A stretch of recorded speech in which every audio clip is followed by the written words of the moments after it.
moi, j'ai travaillé sans archives, pas pour la thèse, mais pour aujourd'hui, puisque je ne suis pas à Paris et je n'ai absolument rien avec moi. Donc, de mémoire. Bon, d'abord, juste peut-être sur le parcours, hein, comment je me retrouve dans cette histoire. Hein. En fait, c'est en 1986 que j'avais été voir Michel Vauvel pour lui proposer de faire une thèse sur les 3 commémorations de la Révolution française, avec l'idée de servir de l'observation in vivo pour relire les 2 autres commémorations. Bon, et Michel Vauvel avait eu l'extrême gentillesse de dire oui à un projet qui, ma foi, n'était pas forcément le plus fondé. D'autant plus que, bon, par la suite, Pascal Horry a sorti son livre, mais ce n'était pas la question à ce moment-là. Et donc, petit à petit, il n'est resté hein, du projet initial que le bicentenaire lui-même. Deuxième élément, eh bien, travailler en historien du temps présent, eh bien, ça implique de provoquer la création d'archives. C'est-à-dire que j'ai engagé de mon côté des enquêtes auprès des conseils généraux, régionaux, de communes, d'associations, des entretiens qualitatifs, ce qui a généré mon propre stock d'archives, mais évidemment, en faisant la mesure après, c'eût été bien insuffisant pour conduire la thèse à son terme. Et là, je dois dire que le, le fait que Jean-Noël Jeannet ait immédiatement rendu possible l'accès aux archives nationales a sauvé cette thèse très, très largement, d'autant plus que parmi les gestes de mémoire ou de production de traces de la mission, il y a non seulement ces recueils d'archives, cette mise à disposition des archives, mais par ailleurs, la mission avait sollicité des sociologues pour conduire un questionnaire sur les pratiques du bicentenaire dans les communes de France. Hein. Et ce questionnaire, auquel ont répondu 11 000, un peu moins de 11 000 communes, a été très très important, puisque non seulement les communes répondantes, souvent des petites communes, ont fait la description, répondu au questionnaire, faisant la description de leurs pratiques, mais en plus ont envoyé leurs archives. C'est-à-dire envoyé les discours des maires, envoyé des cassettes avec les manifestations qui avaient eu lieu dans la commune. Et ça, c'est très important parce que, en définitive, ça m'a permis hein, de travailler sur deux scènes. Alors, je vais venir hein, aux archives audiovisuelles dans un instant, mais un petit détour, c'est-à-dire que moi, mon conservatoire il était parisien. Hein, j'étais proche de l'Institut d'histoire de la Révolution française. Je m'intéressais particulièrement aux controverses historiographiques. Je suivais ce qui se passait dans les médias, hein, jusqu'au retournement qui se produit avec la parade Good. Mais en définitive, je voyais les associations, hein, par exemple la Ligue de l'enseignement et la Ligue des droits de l'homme. Hein, mais j'étais très centré sur la scène nationale, en définitive, un peu la scène médiatique. Hein. Les archives, et là, de façon assez générale, le sondage posé au groupe de recherche sociologique de Marcel Jolivet à Nanterre, ces archives-là et les archives nationales, ça a permis hein, de découvrir un autre bicentenaire, hein, moins militant, moins clivé, plus chaleureux. Hein, pas forcément exempt de conflits. Hein, mais où apparaissaient d'autres choses, hein, notamment quelque chose hein, qui m'a amené à me poser la question hein, que font-ils quand ils commémorent hein, c'est-à-dire, pour moi, au départ, c'était quelque chose qui était assez évident. Hein, j'avais une lecture un peu idéologique hein, de la commémoration, mais dans la diversité des pratiques que permettait d'apercevoir les archives en les croisant, hein, se posait la question hein, des motivations. Alors, bien sûr, la Révolution était là, avec sa généralité, hein, cet appel à commémorer, mais en même temps, on voyait bien qu'il y avait dans les propos, hein, des organisateurs de ces commémorations locales un puissant désir de sociabilité, hein, puissant désir de se connaître, hein, un sens peut-être aussi donc des interrogations sur l'identité, hein. J'ai été frappé sur le fait que la carte, hein, de Maastricht, c'était aussi la carte du nom à Maastricht, c'était aussi la carte de la haute densité commémorative, hein. Et puis aussi des opérations de promotion, hein, comment utiliser le bicentenaire, l'intégrer dans une politique culturelle. D'ailleurs, c'est à ce moment-là que les conseils généraux finissent tous par adopter une politique culturelle, hein, comme promotion du département, de la région, de la commune, hein, avec, à différents niveaux, hein. Alors, d'une certaine manière, qu'est-ce que les archives, hein, pour moi, ont été un moment de déstabilisation. Ça a été très intéressant comme expérience parce que ça m'a permis de voir très vite, mais dans l'immédiat, vous voyez, c'était intéressant ce temps présent parce qu'on ne vit pas le même temps présent. D'une part, parce qu'on n'est pas toujours au même endroit, on n'a pas le même âge, hein, le temps présent est multiple, et donc de découvrir d'autres scènes, hein, et ça, c'était intéressant. Alors, archives audiovisuelles, hein, en fait, il y a. Pourquoi produit-on les archives? En fait, Jean-Noël l'a dit, hein, c'est les archives volontaires, il s'agit de faire trace, il s'agit de faire mémoire.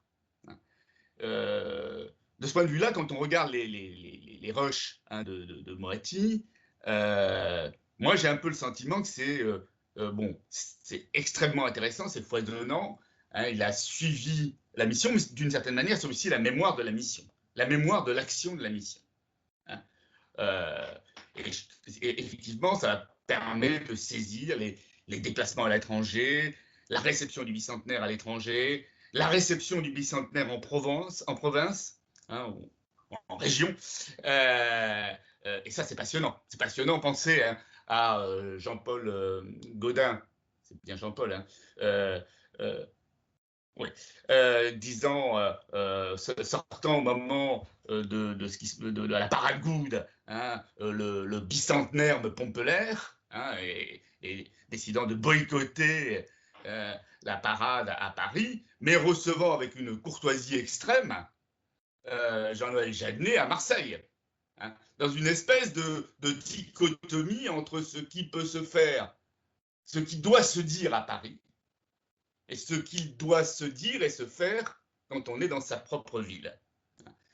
C'est-à-dire qu'on va avoir là, et c'est intéressant parce qu'évidemment ça permet de saisir des logiques différentes, hein. Donc de ce point de vue-là, c'est une archive très, très, très riche, hein, y compris, bon, alors je ne sais pas comment il y est arrivé, Serge Moretti, à un moment, saisit, hein, les images d'un sermon d'un curé qui fait le procès de la Révolution française, hein, et le maire outré, hein, tout le conseil municipal assiste à la messe, et le maire outré, hein, va devant le monument aux morts, hein, faire un discours pour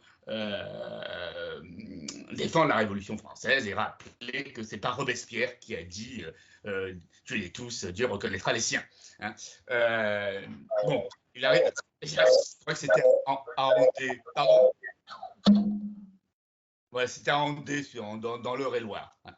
Donc, il y a des tas de choses, mais évidemment ces archives, c'est aussi la lecture que la mission a donnée de son action, c'est-à-dire cette idée que le bicentenaire s'est caractérisé par un enthousiasme au niveau international, et c'est vrai qu'il y a une série, un moment magnifique, le moment de Chili, par exemple, hein, où les assistants déclament la Déclaration des droits de l'homme, hein.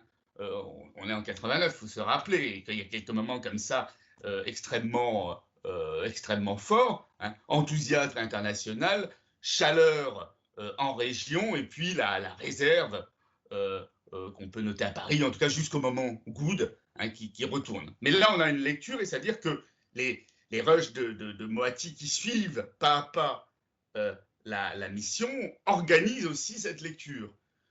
Moi, ce qui m'a intéressé à côté de ces archives audiovisuelles-là, évidemment, ça a été d'autres archives, d'autres faire mémoire, hein, celles des communes, hein, filmant les parades locales, hein, et ces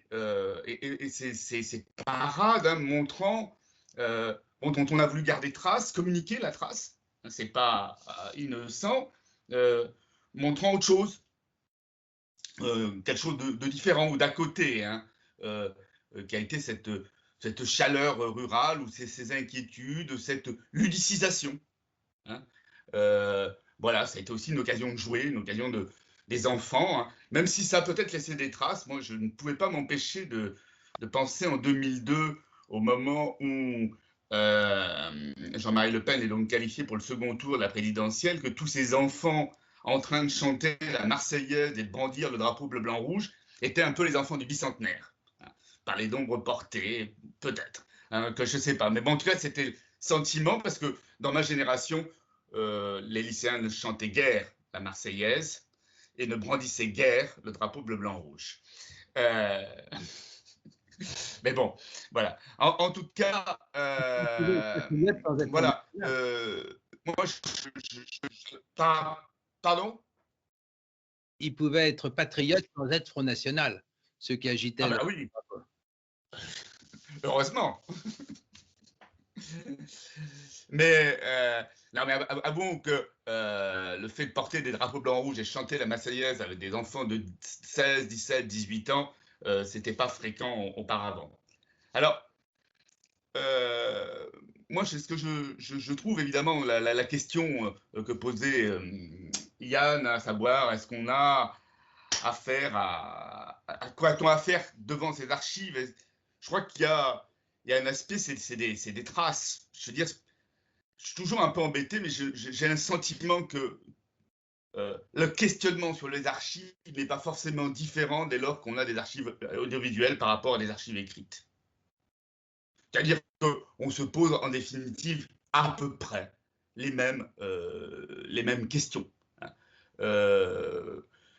Savoir dans quelles conditions elles ont été produites, par qui, à quelle fin, et est-ce que on a affaire à quelque chose, quasiment le questionnement de Seniobos, hein, je veux dire, qui n'est pas forcément dépassé de ce point de vue-là. En même temps, c'est très enrichissant parce qu'effectivement, on voit beaucoup de choses. Alors moi, ce que j'ai remarqué, c'est que bon, c'était pas encore forcément en 1991, 92 très très banalisé dans la communauté historienne, hein. Quand je disais à mes amis que j'allais à Fontainebleau regarder des vidéos, ils n'avaient pas forcément le sentiment que j'allais travailler. Il y avait un peu le côté, qu'est-ce que c'est que regarder des vidéos? Bon, mais je pense que grosso modo, aller voir les archives qui avaient été produites 3 ans auparavant, c'était pas non plus forcément du travail. Et je l'ai vu un peu dans les premiers temps de mes candidatures, on me demandait, mais vous êtes sociologue, vous êtes géographe, vous êtes philosophe. J'affirme que j'étais historien, hein. Je remarque que le temps passant, il y a une patine qui se fait, hein, puisque désormais, la question ne se pose plus. Le bicentenaire est effectivement devenu un sujet historique, hein. Bon, il faut 30 ans, en quelque sorte. Deuxième remarque, hein, Pierre Nora, dans les lieux de mémoire, hein, alors je ne les ai pas ici, mais à un moment donné, dit que grâce à l'action de Jean-Noël Jeannet et de sa production d'archives, le bicentenaire sera l'événement qu'il n'a pas été. Oui, c'est ça. Je pense que vous vous rappelez de cette phrase.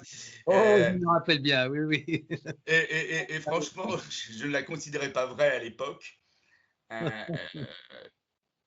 Et je ne la considère pas vraie non plus aujourd'hui. Je crois qu'au contraire, grâce à la fois au séminaire, hein, la France au miroir des années 80, organisé à l'IHTP, à travers le sondage du GRS, à travers les archives de l'émission, on a quand même vraiment quelque chose qui, au-delà de l'événement bicentenaire, parle vraiment, on permet de travailler vraiment sur ce qu'était la société contemporaine, ce qu'était la société des années 90. Et donc, je trouve que de ce point de vue-là, vraiment, il y a une chance extraordinaire et que, effectivement, il serait bon qu'on se cale sur le principe qui a été celui de la mission et le vôtre, Jean-Noël Jeannet, d'une ouverture quasi immédiate des archives quand on a des grandes missions comme ça d'État, parce que en fait, c'est quelque chose de profondément instructif sur la société contemporaine. Alors, je ne sais pas si j'ai répondu à l'attente des organisateurs.